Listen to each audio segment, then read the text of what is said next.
السلام علیکم۔ آج میں آپ کو یقین کی ایک زندہ مثال دکھاؤں گا کہ یقین کیا ہوتا ہے اور یقین کا کیا صلہ ملتا ہے۔ کچھ لوگ امید رکھ کے بیٹھتے ہیں، امید نا امیدی بھی ہے۔ تو جو یقین ہے کہ میں نے اب روٹی کھانی ہے، یہ یقین ہے۔ تو اللہ تعالیٰ فرماتا ہے کہ جو بندہ گمان کرتا ہے نا، وہ ایسے ہی ہوتا ہے جیسے وہ گمان کرتا ہے۔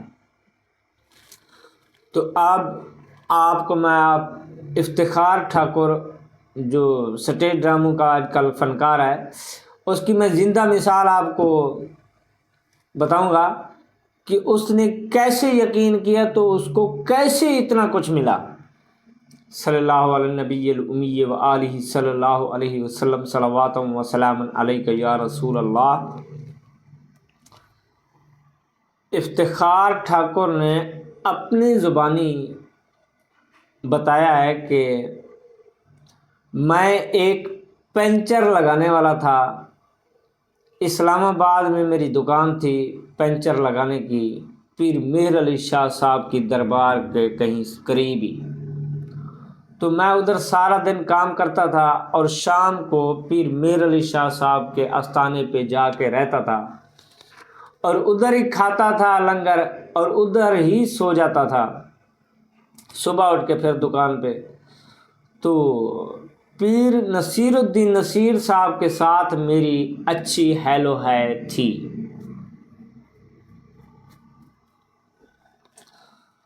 تو ایک دن میں نے پیر نصیر الدین نصیر صاحب سے دعا کروائی کہ پیر نصیر الدین نصیر صاحب، میں ایک کمزور سا بندہ ہوں جو پنجروں کا کام کرتا ہوں اور جو ٹائر کھولنے ہوتے ہیں مجھے اوزاروں سے کھولنے پڑتے ہیں۔ آج کل مشین کا دور ہے، لوگ مشینوں سے کھولتے ہیں، میں ہاتھوں سے اور جو اینگل وغیرہ ان کے ساتھ میں کھولتا ہوں، تو مجھے بہت مشکل پڑتی ہے۔ تو آپ کچھ دعا کر دیں، اللہ تعالیٰ مجھے کہیں غیبی خزانے سے، غیبی راستے سے مجھے مشین مل جائے۔ تو پیر نصیر الدین نصیر نے فرمایا کہ تم اللہ پر یقین رکھو۔ تو وہ کہتا ہے ہاں مجھے اللہ پر امید ہے، امید رکھی ہوئی ہے کہ اللہ تعالیٰ مجھے دے گا۔ تو پیر نصیر الدین نصیر نے کیا کمال فرمایا، تم اللہ پر امید رکھتے ہو، یہ کفر کر رہے ہو۔ اللہ پر امید نہ رکھو، اللہ پر یقین رکھو۔ اللہ پر جب یقین آپ کو پختہ ہو جائے گا پھر وہ چیز آپ کو اللہ تعالیٰ عطا فرما دے گا۔ تو وہ کہتا ہے جب یہ بات پیر نصیر الدین نصیر رحمۃ اللہ تعالیٰ نے فرمائی تو وہ بات میرے دل پر لگی کہ ہم اللہ پر امید رکھتے ہیں جو سب کچھ دینے والا ہے، سب کچھ دے سکتا ہے، اپنے محبوب کے صدقے سب کچھ دے سکتا ہے، تو ہم اس پر امید رکھتے ہیں، کیوں نہ ہو کہ ہمارا یقین اس پر پختہ ہو، وہ ہمیں عطا فرمائے گا۔ تو پھر میرے دل پر ایسی چوٹ لگی کہ میں لنگر کھانے گیا لیکن مجھ سے بس تھوڑا سا کھایا گیا۔ پھر جب میں رات کو سویا تو ساری رات مجھے نیند نہیں آئی، میں ساری رات روتا رہ گیا۔ جب ساری رات میں نے رو کے نکالی تو جب تہجد کا ٹائم ہوا تو میں اٹھ کر وضو کیا، وضو کر کے تہجد پڑھی اور دعا کی اللہ تعالیٰ سے کہ اے اللہ، مجھے جو مجھ سے غلطی ہوئی ہے مجھے معاف کر دو، اور اس معافی کے بدلے مجھے یقین پر پختہ کر دو، کہ میرا یقین آپ پر پختہ ہو جائے کہ میں آج کے بعد آپ پر یقین رکھنا ہے، امید نہیں رکھنی۔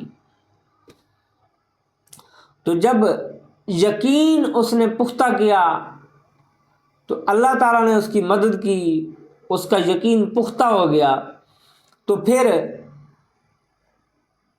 تہجد پڑھ کے پھر بیٹھا تو اذانیں آنے شروع ہو گئیں۔ جب اذانیں آ گئیں تو اس نے پھر دوبارہ وضو کیا اور صبح کی نماز ادا کی۔ نماز ادا کر کے پھر میر علی شاہ صاحب کی دربار پر اس نے دعا مانگی۔ دعا مانگ کر اس نے لنگر کھایا، تو لنگر کھا کے جب تیاری کر کے دکان پر گیا تو دکان کے باہر ایک کھوتا ریڑھی والا کھڑا ہے جو کہتا ہے کہ میں آپ کی کافی دیر سے انتظار کر رہا ہوں۔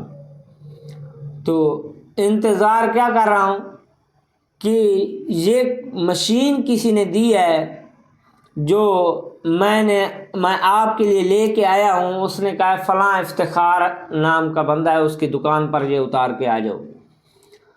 تو میں کافی دیر کا آپ کے انتظار کر رہا ہوں۔ تو میں جب اس کو دیکھا اس مشین کو تو میری آنکھوں میں پھر آنسو آ گئے۔ تو یہ کیا ہوا؟ تو جب یہ دیکھ کر میں آیا تو میری آنکھوں میں آنسو آ گئے۔ تو میں پھر اس سے پوچھا کہ یہ کس نے دیا ہے؟ اس نے کہا مجھے پتہ نہیں ہے، یہ مشین آپ کے پاس آ گئی ہے، بس یہ اتار لو، مجھے جلدی سے فارغ کرو، مجھے کرایہ بھی مل گیا ہے۔ تو اس نے مشین اتاری اور وہ مشین اترا کے اپنی دکان میں سیٹ کرنے لگ گیا، اس نے رکھ لی۔ تو وہ اتنا حیران ہوا کہ یہ غیبی خزانے سے اللہ تعالیٰ نے غیبی راستے سے کیسے عطا فرما دی ہے مشین۔ تو یہی ہوتا ہے یقین کا صلہ۔ جب اس کا امید یقین میں بدلی تو پھر اللہ تعالیٰ نے اسی دن عطا فرما دی۔ آپ کو بھی سمجھ آ گئی ہوگی کہ یقین اور امید میں کیا فرق ہے، اور اس ویڈیو کو آگے بھی شیئر کرنا ہے کہ دوسروں کی بھی اصلاح ہو۔ اللہ تعالیٰ آپ کا اور ہمارا حامی و ناصر ہو۔ صلی اللہ علیہ سیدنا محمد صلی اللہ علیہ وسلم۔